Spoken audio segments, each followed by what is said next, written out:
আরে বন্ধু যে, আরে সিস্টার যে, হ্যাঁ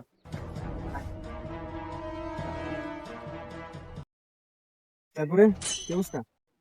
আর ওটা কথা কইস না স্যার। কি মামা এই ফোনটা পাইলি কই গা? সচরাচর দেখাই যায় না, এটা 1900 সালের ফোন না? আরে বোকা, ফোনটা উগান্ডা থেকে পাঠাইছে। সব উগান্ডা, ওরা তো ওখানে কেন? তো আমি ফোনের কথা অবশ্য কিছু বলি নাই, ওরা জানিলে মাইন্ড করবে। তো আমার জন্য কাস্টমাইজ করা হয়েছে। আমার জন্য একটা এনে দিতে পারবি? তো লাগবে না, অলওয়েজ যোগাযোগ রাখিস। হ্যাঁ, ওকে। তো চল চল। তাহলে চল মামা, আমাদের বাড়ি থেকে ঘুরে আসি। বাড়িতে যাবি না? হ্যাঁ। কিভাবে যাবি? বাড়িতে কত দূর?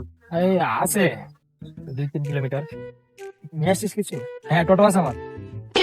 হাই রে ভাই রে ভাই, তুই আমার বন্ধু, তোর একটা স্ট্যাটাস আছে না আমার ক্লাসে আয়, তুই যে একটা হেলিকপ্টার রেখে দিয়েছিস, যদি তোদের লাগবে যখন তোর নিয়ে যাবি, কোন- বড় কোনো বিষয় না। কোনটা ধরে হেলিকপ্টার? এই যে আমার দাদুর দাদু রেখে এটা? হ্যাঁ হ্যাঁ। দেখিস নি এখানে আমি সিগারেট রেখেছি। এই দেখি, গেট খোলা।